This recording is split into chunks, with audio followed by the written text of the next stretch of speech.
I am now spotlighting myself. Okay, so let's invoke auspiciousness by reciting the prayers and seeking blessings of all the assembled Vaishnavas so we can speak in line with Guru, Sadhu, and Shastra, and so that everything we have to say today is pleasing to Guru, to the devotees, and to Krishna. Om Namo Bhagavate Vasudevaya. Om Namo Bhagavate Vasudevaya. Om Namo Bhagavate Vasudevaya. We are going to read from Shrimad Bhagavatam. It's a verse of our choice today. It's Ekadasi. External aspect of Ekadashi is no grains, no beans. That's the dietary aspect of Ekadashi. And the inner meaning of Ekadashi is that we're going to slow down, recalibrate, recap, readjust our determination to serve Krishna and move on. Take a little more, do a little more for Krishna and keep a little less for ourselves. This is Ekadashi. Joyful, voluntary austerity for the sake of pleasing the Lord. And we are going to read from Shrimad Bhagavatam, which can be loosely translated as How Wonderful is Krishna. At least that is said in class. Canto 5, Chapter 5, Verse 1. We're going to hear from Rishabhadev.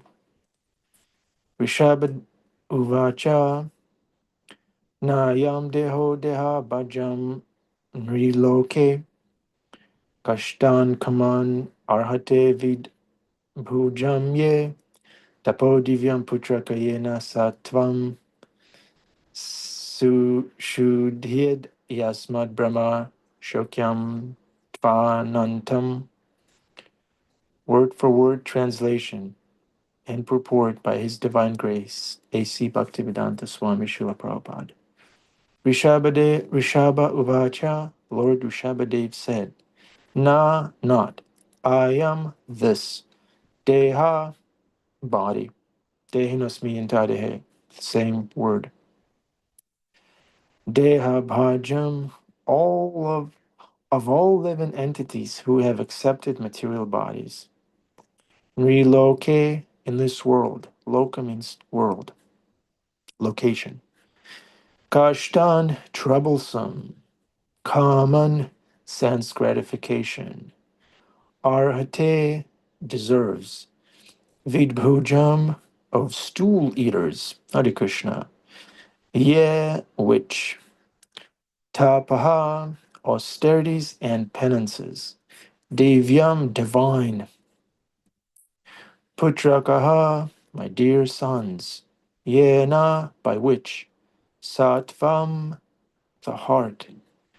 Shudhit, becomes purified. Yasmat, from which. Brahma Shokyam, spiritual happiness. Brahma Shokyam. Two, certainly. Anantam, unending. Translation. Lord Rishabhadev told his sons, my dear boys, all of the living entities who have accepted material bodies in this world, of all the living entities who have accepted material bodies in this world, one who has been awarded this human form should not work hard day and night simply for sense gratification, which is available even for dogs and hogs that eat stool. One should engage in penance and austerity, tapa, to attain the divine position of devotional service. By such activity, one's heart is purified, and when one attains this position of devotional service, he attains eternal, blissful life, which is transcendental to material happiness and which continues forever.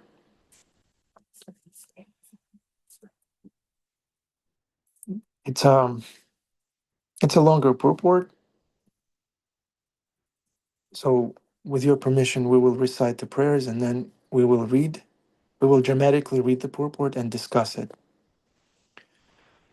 Om Jnanatimirandasya Kyananjala Shalakaya Chakshur Unmilitam Yenai Tasmai Shri Guruve Namaha. I was born in the darkness of ignorance, but my spiritual master is open in my eyes with the torchlight of knowledge. I offer my respectful obeisances unto him again and again and again. Nama Om Vishnu Padaya Krishna Pristaya Putale Shrimati Bhaktivedanta Swami Niti Namini. Namaste Saraswati Devi Guruvani Pracharine, Nirvishesha Shunyavadi Paschatya Deshatarine. Shri Krishna Chaitanya, Prabhu Nityananda, Shri Advaita Gadadhar, Shivas Adi Gaura Bhaktavinda, Hare Krishna, Hare Krishna, Krishna Krishna, Hare Hare, Hare Rama, Hare Rama, Rama Rama, Hare Hare. Okay, so it's, Srimad Bhagavatam, Canto 5, Chapter 5, Verse 1. Rishabhadeva is instructing his sons to perform austerity for the purpose of attaining the divine position of devotional service, by which one attains blissful life, which continues forever. So one can attain Satchitananda by taking to austerity for the pleasure of the Lord. And this verse is poetically composed by Vyasadeva, by Srila Vyasadeva, in such a way that we have these two destinations one can attain. If you work hard day and night simply for sense gratification, then you know better. You're basically on the same level of advancement as dogs and hogs that eat stool. So that's one option that's available for us. Because in this world, you have to work hard to get by. Either way you go, there will be hard work. But then, if you engage in penance and austerity to attain devotional service, then want attain you immediately attain this eternal blissful life, which is transcendental to the material world, and it continues forever. It's transcendental to what? What is being transcended here? Let's do some Jiv Jago practice. Jiv Jago means wake up, The spirit material souls. world? Material, yeah. What are we what is it transcendental to? What aspects of material world are we trying to transcend? Sense gratification? Sense gratification, I don't know. It kind of it's I don't know.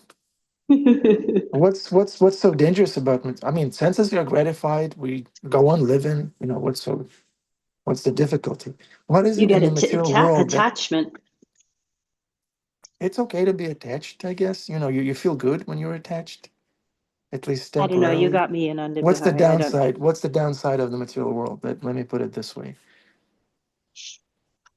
Birth, Four aspects of the downside, Henry Prabhu. birth, death, old age, and disease. Yes, he nailed it. Yes, Henry Prabhu. Yes. So this devotional service is transcendental to birth, it's transcendental to death, it's transcendental to disease and old age.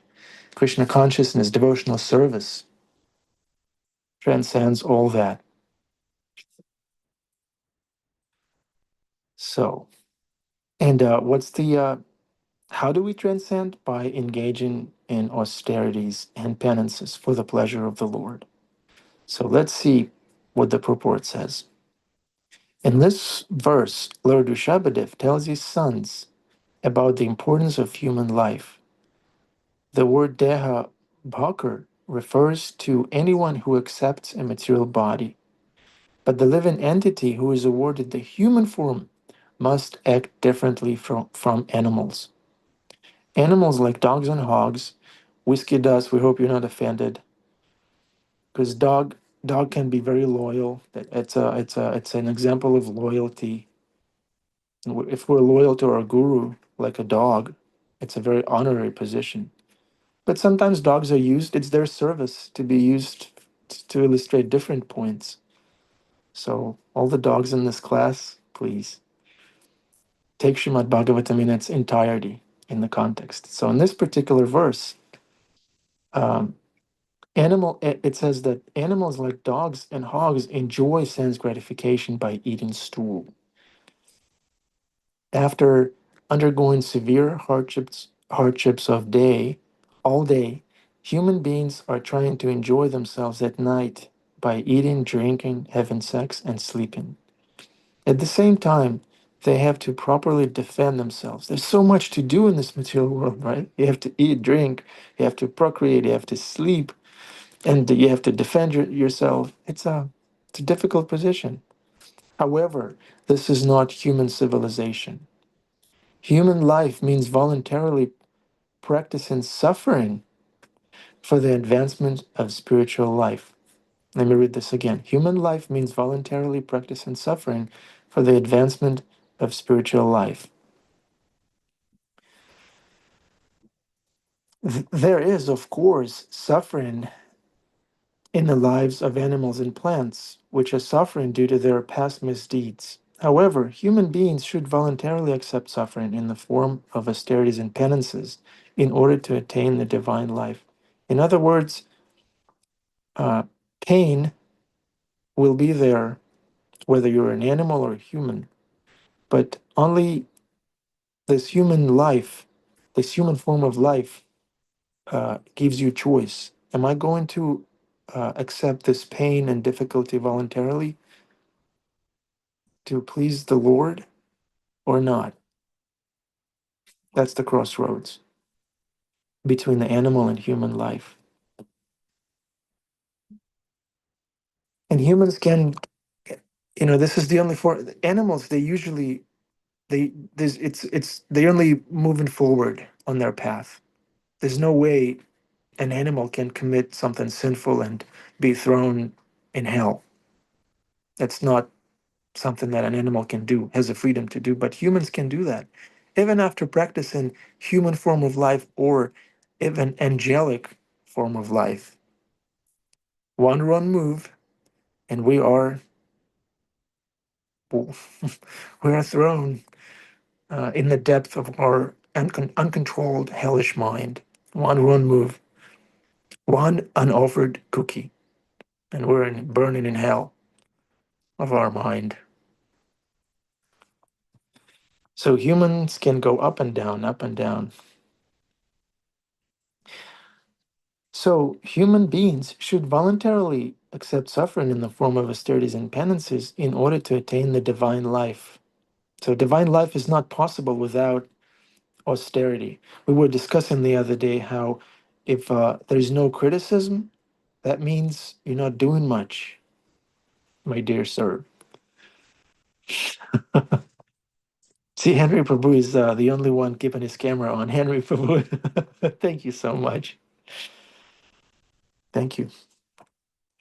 So yeah, the divine life is available to one who is voluntarily undergoing austerities and penances. After attaining the divine life, Srila Prabhupada continues, one can enjoy happiness eternally as a byproduct, we should say, as a byproduct. After all, every living entity is trying to enjoy happiness, but as long as one is encaged in the material body, he has to suffer different kinds of misery. So the choice is we're either engaged or we are encaged. That's a good one, right? We are either engaged in service or else we are encaged in the material body. A higher sense is present in the human form. We should act according to superior advice in order to attain eternal happiness and go back to Godhead. And the superior advice is take up some service, undergo some austerity for the pleasure of the Lord, and then you'll become eternally situated in bliss, which continues forever, anantam, unending. Srila Prabhupada goes on. It is significant in this verse that the government and the natural guardian, the father, should educate subordinates and raise them to Krishna consciousness. So that instruction has to come from somewhere, right? And have we're all fathers. We're all kind of in charge in our little circle. We have certain position that we take. So therefore, we should educate ourselves and those who are in our orbit. We should educate them about these principles of voluntarily accepting austerities and undergoing them joyfully. Right? Austerity is not something that is rigid and sad and morbid.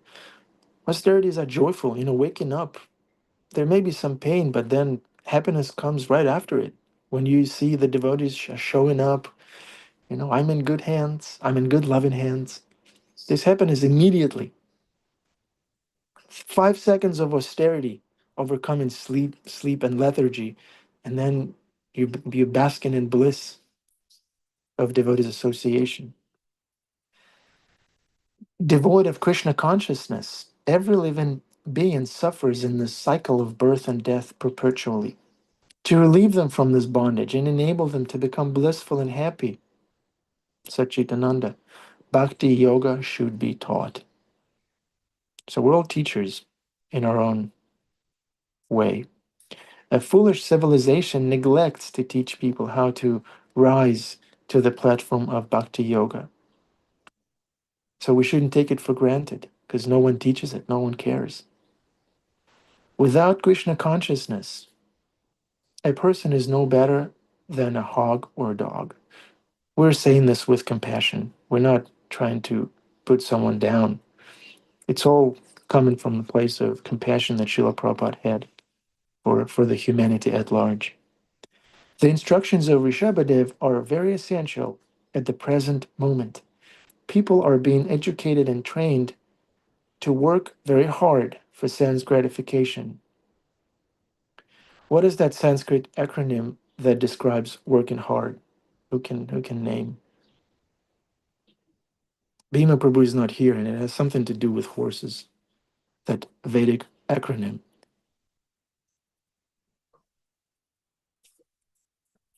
Jagannath Gopal is not here. Let me Google it. In the meantime, please, I bet Jamuna Jaya knows what it is.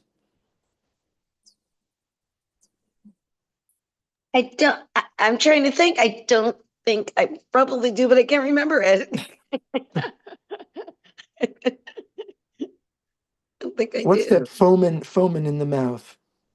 Apavarga. Who can remember? Who can remember that?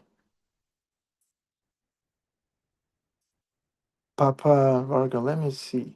Let me Google it. Does Adi know? Yeah, he knows, but I wanna look it up. This Apavarga.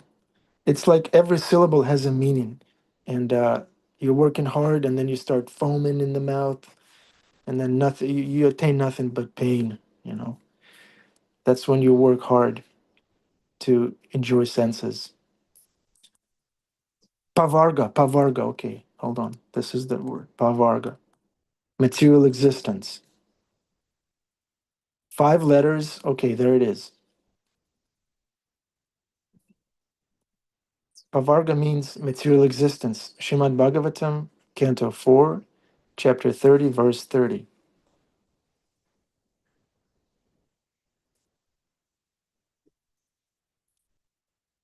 According to Shrimad Bhagavatam, the Supreme Lord is the ultimate fact of the Absolute Truth. Brahmeti Paramatmeti Bhagavaniti Sadhyate. The Absolute Truth is realized in 3 features: impersonal Brahman, Paramatma, and ultimately the Supreme Personality of Godhead, Bhagavan. The word apavarga means liberation. Pavarga means material existence. In material existence, one always works very hard, but it's ultimately baffled. One then dies and has to accept another body to work very hard again. Srila Prabhupada says this is the cycle of material existence. Apavarga means just the opposite. Instead of working hard like cats and dogs, one returns home back to Godhead. What are the 5 syllables, though? Okay, there it is. The word pa-varga indicates the combination of 5 Sanskrit letters. This is we're reading from Nectar of Devotion by Srila Prabhupada. Pa, pa, ba, ba, and ma. Don't worry about it. We're going to break it up. These letters are the first letters of the words for 5 different conditions as described below. The first letter, pa, comes from the word parabhava, which means defeat. All right, so we're starting off by being defeated. In this material struggle for existence, we are simply meeting defeat. If you are a materialist, you'll be defeated. Death is the ultimate defeat. Death of like being taken, everything that you have that you think you are will be taken away. So that's death for somebody who has no access to bhakti. So that's the ultimate defeat.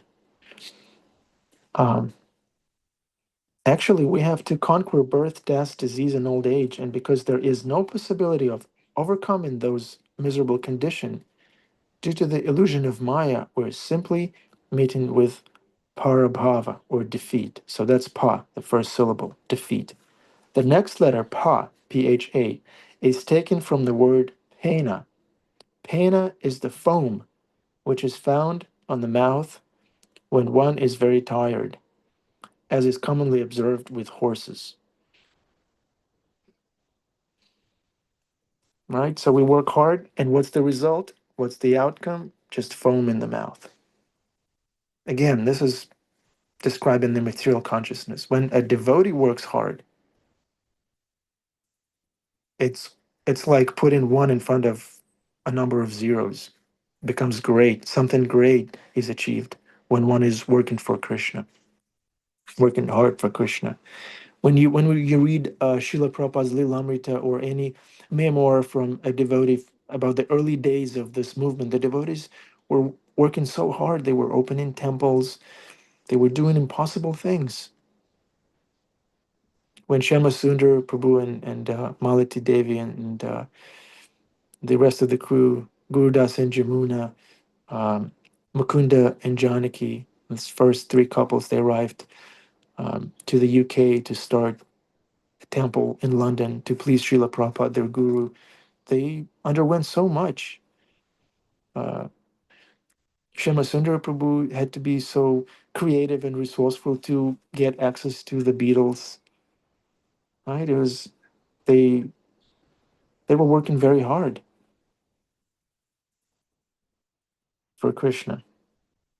But the result is Bhaktivedanta Manor, Krishna, the worldwide movement that anyone can live in and be engaged in service within its framework. That's the result. When one working is hard for pleasing their senses, then it's just foam, as is commonly observed with horses. The letter ba, the third syllable, ba, comes from the word banda or bondage. Ba, bondage. And then the fourth syllable, bha, bha, is taken from the word bhiti or fearfulness.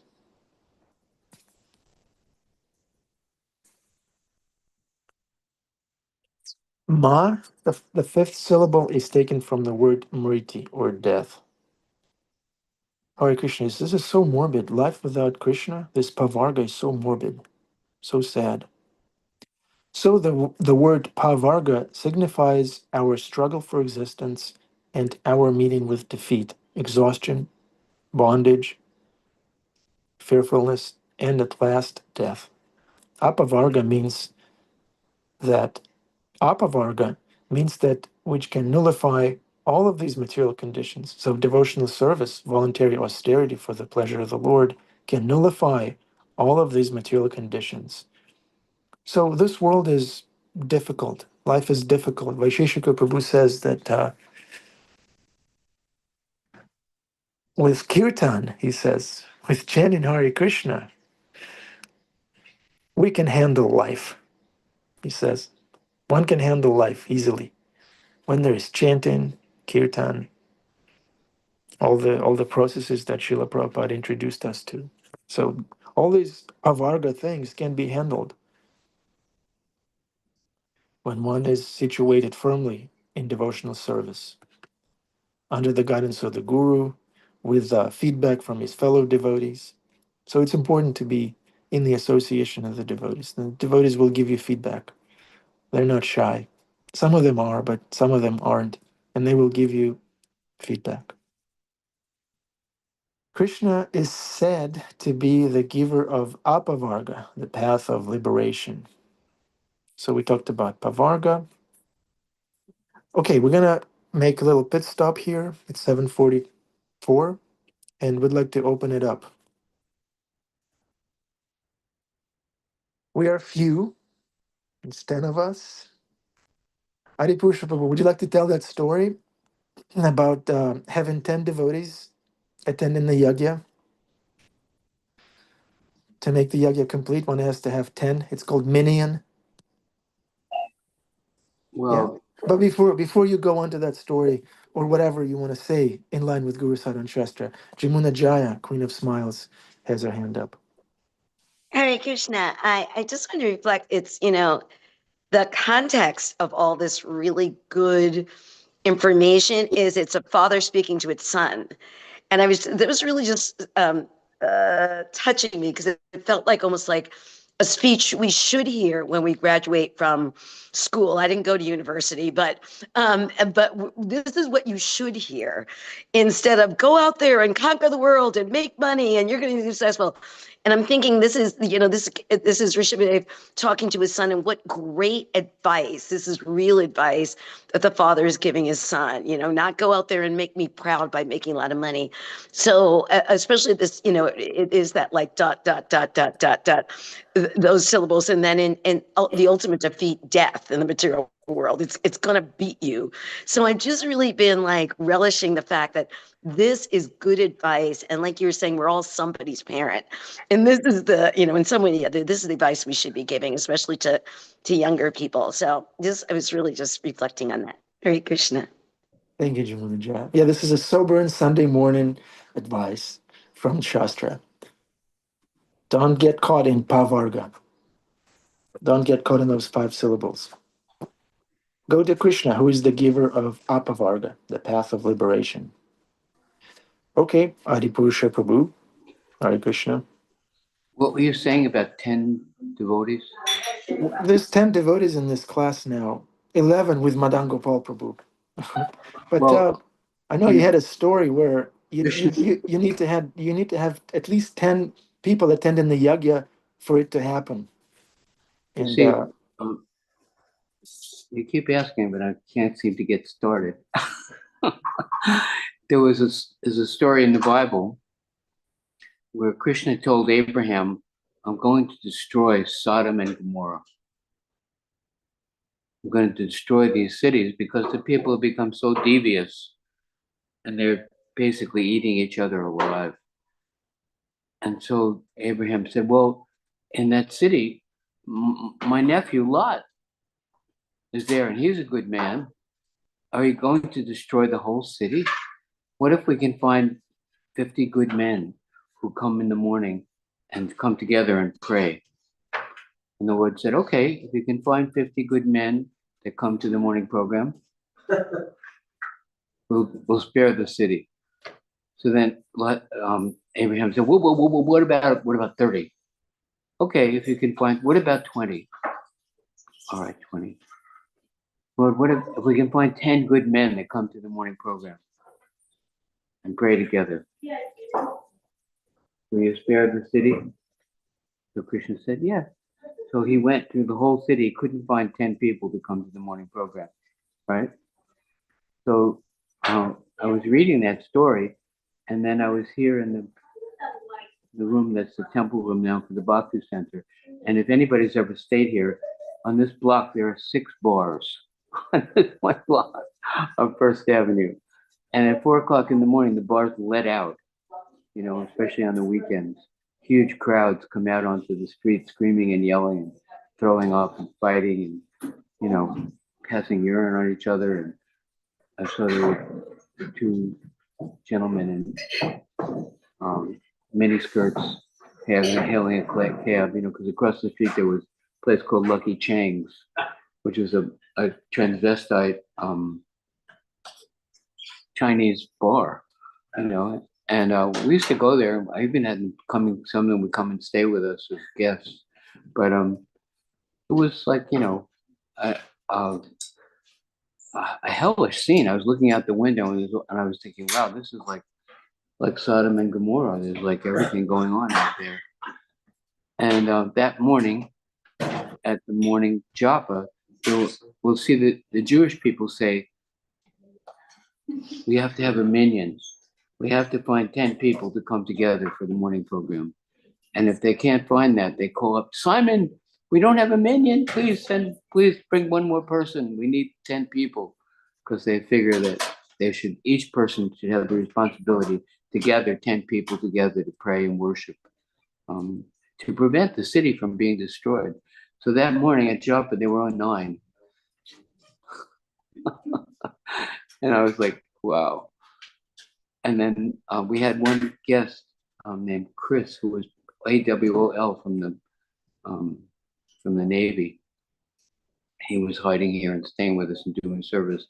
And then all of a sudden, he came down, and there were 10 of us in Joppa. So then when it came to class, we mentioned that story that we were glad that Chris came down to the morning program, and that the Jewish people call that a minyan. And he said, do you know what my last name is? I said, no. He said, it's Minyan. So it's kind of, ironic that Krishna sent a minion to be the minion. And actually, Prabhupada says like that. If there is a population of devotees, even if it's a small percentage of the total population, that will counteract the sinful reaction. And that's where the Dead Sea is now, where the Krishna rained down fire and brimstone and completely destroyed the city like an atomic bomb. But they couldn't find 10 people, so some angels came and they told Lot, we have to go, run away from the city because it's about to be destroyed, because they couldn't find 10 good people. So while they were fleeing, he said the angels told Lot and his wife don't look back. But Lot's wife turned and looked back, and she turned into a pillar of salt. And so there's an injunction that, once you're taking your hand to the plow, don't look back. Just keep going in devotional service, because Maya is always calling us back into the dream. So like you said, there's a terrible danger if we deviate from applying ourselves to devotional service. And I'm struggling myself now. Every day I sit down for 2 hours and chant my japa. But you broke your vow yesterday. Well, Bhima encouraged me to come to the program. So after 50 minutes, I came to the program for a while, listened to Sri Prahlada's effervescent class. And then I went back and finished my japa. But usually I do 2 straight hours. And that's really, I'm terrified that I won't be able to maintain that. Every day I'm thinking, Krishna, please help me to start on time and to stay focused and to not do anything else except listen to the holy name. This is what Prabhupada asked us to do. And it's possible, but it's difficult and it requires a determined effort. So you said that these people who might not practice very strictly, the verse in the Bhagavad Gita says, for a person who becomes enamored by material opulences and bewildered by such things, the resolute determination of devotional service to the Supreme Lord will not take place. So we have to put aside frivolous and degrading activity in order to maintain that resolute determination to apply ourselves to devotional service. Just a simple thing like chanting a round. I still have to convince myself that this is what Prabhupada is asking us, and that this is what I must do. All glories to Srila Prabhupada. Thank you, Adipurusha Prabhu. What's your last name, by the way? Thus, Das? Okay. Okay, now it all makes sense. Thank you. Okay, Venu Madhuri Devidasi, please. Hare Krishna. Apologies for background noise. I just wanted to reflect on something you said from the verse about that froth in the mouth. And I've seen that in a horse. And also I used to run track in high school. And I remember like when you'd run really, really hard, like even you'd get it, like humans get it too, when you run really, really hard. And I love thinking about that all of that is for naught, unless it's really powerful that like you're working, or even, in my life, just even in my office as an office, you can work really, really hard and like to look back on so many years of so much work that really I'm so grateful that I know already now, without having gone through the end of my life, to be like, wait, that's for nothing. I mean, there's public service, and there's there are things, and I don't want to just dismiss everything, but really, ultimately, unless it's dovetailed to the service of Krishna, it's just froth. And that's a really, really super powerful and helpful analogy, and I'm really grateful that you shared it with us this morning, because you really can get wrapped up sometimes in thinking that the wrong things are important, because there's so much matrix around you to make you feel that that's the case. So I appreciate the reminder. Thank Also, you, Venu. such a pleasure to see you last night, Ananda Behari, and your lovely family. I saw you all eating dinner at Divya's, and you looked so happy and shastrik and wonderful. And I just, Pastrick. yes, you look, even Ramesh, he's just so a Krishna, like he's a Krishna baby. It was really beautiful to see. So also wonderful to see Adi Purush Prabhu out and about at the Bhakti Center. Yeah, So yeah. Why didn't you stay for the fight, Adipurusha Prabhu? I beg your pardon? Why didn't you stay for the flower fight? Well, I had rounds to finish, and then I have an 8-hour shift all night last night at the west side. So Okay. I You mean, have your flower fight. Yeah. well, I didn't stay for the fight either, and I didn't feel advanced enough for it. Honestly, I'm not there yet. Yeah. It was Well, quite a fight. yeah. Thank you, Venu Madhuri. I forgot what I was gonna say. It was something profound, and I forgot. Yeah, I had 10 years of cubicle work, and it's all for nothing. They will discard you. They don't care. They'll move on. You know. Okay, Jamuna Jaya. Is that a new hand? Yeah, it's this hand, not this hand. Yeah. I just want to just comment briefly on what Adi just said, and it's just a reminder when, and it's a powerful, I feel like, prompt. If the japa feels like it, you don't want to do it. I love that Adi said, "This is what Prabhupada asked me to do." I just love that. This is what Prabhupada, he who gave so much, and every night I read, Prabhupada Lita Rita, and when I think about this is all he asked me to do, like, and this is all, and I think everything that I get from my spiritual master, this is literally all he asked me to do, and I can't do, and I love that Adi put it that way, to like shame myself, like seriously, kiddo, this is all they asked you to do. Come on, so. I really, really love the way you phrase that, Adi. It's a powerful reminder. This is what they asked us to do. They who have given so much. Prabhupada is our qualification. We wouldn't be here without him. And this is what he asked of us. Let's just do it. So thank you for putting it that way. Hare Krishna. Vaishya Shekhar has a series of lectures about make japa great again. And he reads all these different passages from the scripture about the benefit of the holy name and how pleasing it is to Krishna and how essential it is and how it's a priority. And then he sits down and chants japa with the people coming to the Make Japa Great Again class, And we remember Bhaktisiddhanta Saraswati Maharaj, he chanted japa for 9 years, 1 billion rounds. And Haridas Thakur was chanting, 120 rounds a day. And, I remember first coming and thinking, well, I wonder if Prabhupada actually chants 16 rounds, I was wondering, if some of the temple authorities were actually chanting 16 rounds, because when you're trying to do it yourself, you start to doubt whether you really supposed to do this.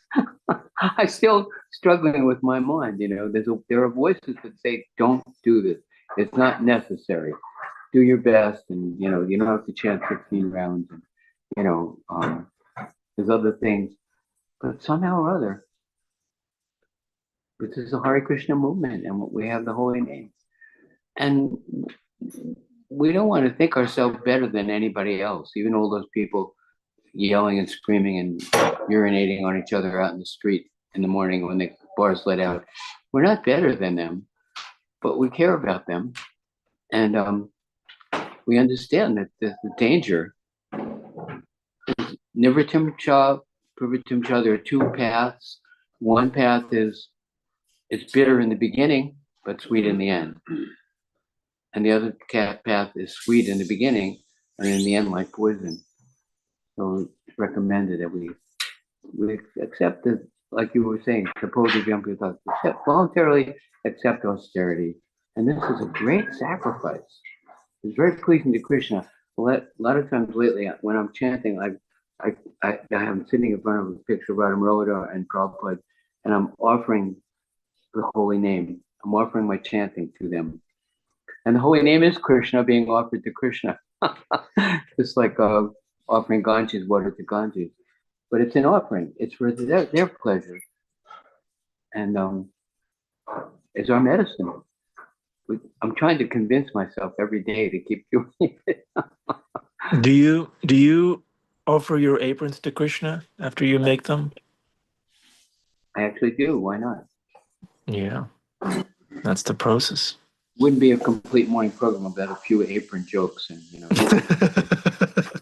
It's just I just do this to stay awake in class. I'm going, oh, go to show Prabhupada. Jai. All glories to Adipurusha Prabhu. Okay, darshan time. Let's see. Please turn on your cameras. At least briefly.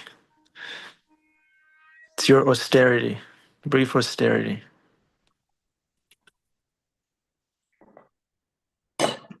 Okay. Thank you. That counts. One brief moment of association with a pure devotee goes a long way. And I saw Henry Prabhu for like 45 minutes. Imagine what it takes me.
I bow down to his lotus feet with great awe and reverence.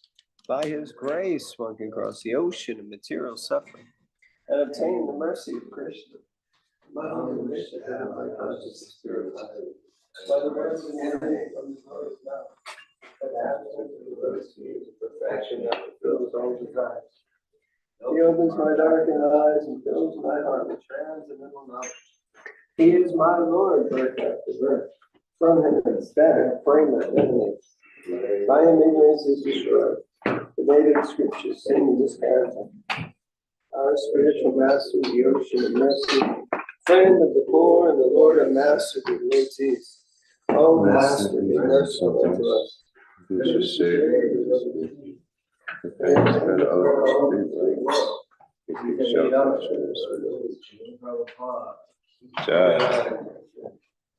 Jai Manohar Prabhu. Okay, welcome to the Afterglow, dear devotees. There is two types of austerity. One is pavarga, foam at the mouth, and the other austerity for Krishna is apavarga, free from that. So let's all engage in apavarga activities. Japa, kirtan class, service. Let's go back to our families after this class and represent Srila Prabhupada and be the agent of Srila Prabhupada's love and compassion.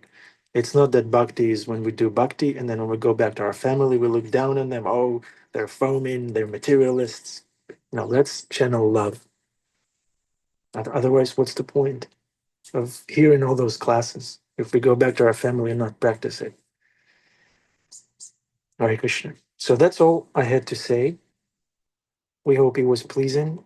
Madam Gopal Prabhu, we're now giving the floor to you. Please perfect our yagya by speaking. Hare Krishna, my obeisances to all of you. Just seeing all of your lovely faces, the perfection of my existence. So I don't know what else to say. It's very sweet to be in your presence and very uplifting. Thank you. Hare Krishna. Thank you, Madam Gopal Prabhu. Nen, would you like to speak? Thank you for class. I was just not so much to say, but thinking about the austerity and penance, and I was thinking about Brahma and just so many devotees before me, going back so far, has offered that to Krishna, and just it's difficult for me to do it. Trying to do it better every day, but it's not so easy. But I was also thinking, just on a different topic, having the darshan of the deities every morning has been really great. So thank you for that. The very first deities I've ever met were the deities at the Bhakti Center.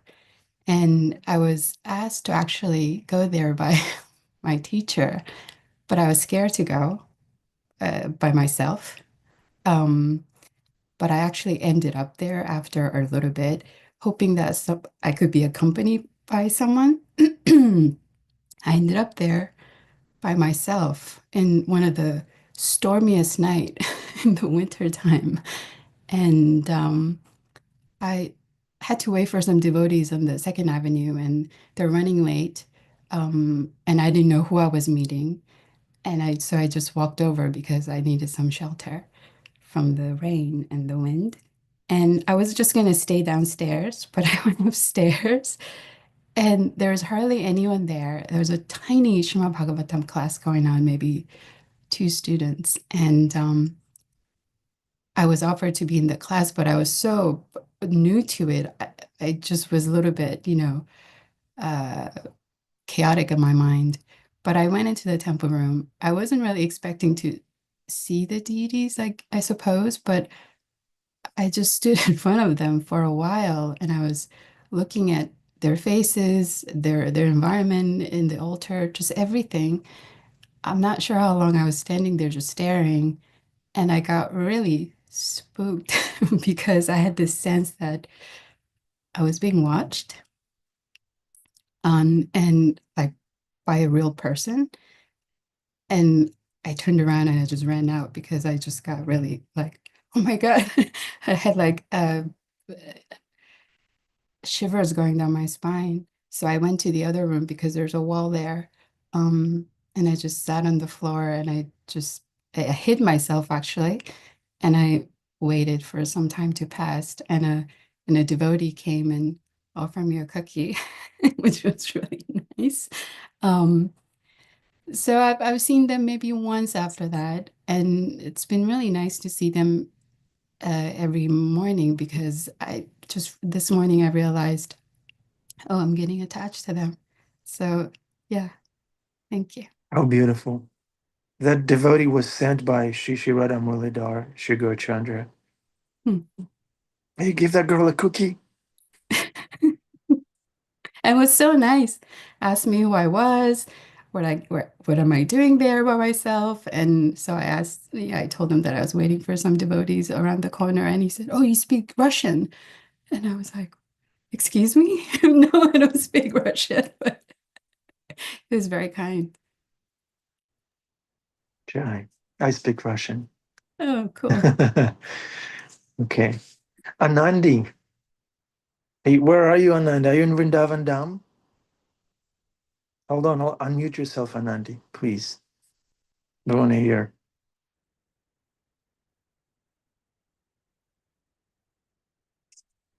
Uh-oh. Okay, Anandi will be back. There's Anandi, please. What is this mischief, Anandi?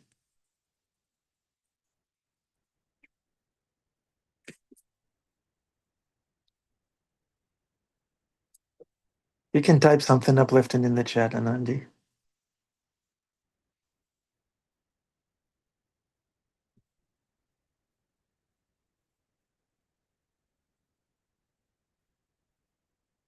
No? Okay. Okay, Anandi. No problem. I heard from Amrita Kishore this morning that Anandi is one more day in Vrindavan and then she's traveling on. So I have that news at least of Anandi. Safe travels, Anandi. Okay, there she Yes, is. so now I'm in New Delhi. I'm going to be here for a few days, and then I'm heading off to Dharamsala, then Kangra, and then back to Rishikesh. and then I come back to New Delhi and fly home. But I have my sights set in Vrindavan for permanent residence. So that's Wonderful. where I'm heading. That's where I'm heading. Hare Krishna, I love you all. Great. We're all heading to Krishna's place, and we're all taking shelter from rain and wind and storm Yes. like men. And And we're all greeted by wonderful devotees. we're all aspiring for permanent residence in Vrindavan, just like you, Anandi. So Yes. But mine is getting very, very close to happening.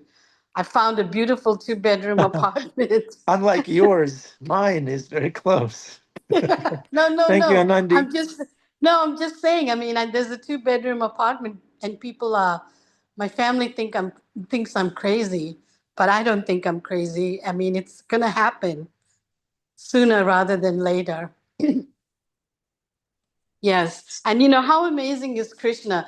People told me that it was absolutely impossible to find an apartment in Vrindavan, and there it was. It's absolutely beautiful, and it's right next to the Chandra Dovya temple. Yep. So I have to just go home and wind up my affairs. Wind up my affairs. It sounds so profound, Anandi. We should all wind up our affairs in this material Yes, world. Yeah. And yes, invest in Krishna consciousness. yes. I'm really, really, really grateful to Krishna because he's been absolutely amazing. And actually, this Brahmin priest who was taking me around and showed me the apartment said, Krishna wants you here. So I was like, I'm not resisting. I'm definitely not. So it's been interesting. Great, Anandi. Keep us posted. Don't get scammed. Okay, very important. Yes, yes, that's what everybody says to me. Don't get scammed, but I'm determined to somehow end up, if not in Vrindavan, at least in India. So somehow or the other. But Vrindavan is something else. I just can't get over it. It was really hard to leave. I mean, I was crying, and yeah, it was really hard to leave. So don't leave Vrindavan, Anandi. Stay Yes, situated in devotional service, and you never thank have you. to leave Vrindavan. Vrindavan Thank is you. a state of mind. Besides being a geographical place, besides being holy dham, Vrindavan is a state of consciousness. New Vrindavan is a Yes, state of consciousness too, right, Adipusha Prabhu? He still talks about New Vrindavan. yes. Adipusha Prabhu never left New Vrindavan. Okay. He made sometimes so it's many better. sentences. Yeah, sometimes it's better to live in New York and think of Vrindavan than live in Vrindavan and think of New York. Yeah. True. That is true. That is true. Right. So there is no disqualification. Impossible is the word in the Fool's Dictionary, Srila Prabhupada said. So there's nothing impossible. It's all about your consciousness. If you're conscious of Vrindavan, then nothing can stop you. Then you're already there. Or you can just create a backdrop. Yeah. The Yeah. people here are so beautiful, you've got to experience it. I mean, if after years of carrying Vrindavan in my heart and mind, to actually be there physically, there's nothing like it. I mean, everything about it is magical, every single thing. So, Haribol. Thank you, Anandi. All right. We're going to ask Sadhvi Didi. Sadhvi Didi, please unmute yourself and say Hare Krishna. Make our yagya perfect. Hare Krishna. Thank you, Sadhvi. This was a cry. This was a cry for the Lord. This was the proper mantra. Thank you, Sadhvi Didi. Okay, Hare Krishna. Happy Sunday. Thank Go to the temple if you can. Dance, chant, sweat for Krishna. Hug devotees for Krishna. Take prasadam and come back tomorrow. Manangopal hugged us. Thank you. Okay, Hare Krishna. Hare Krishna.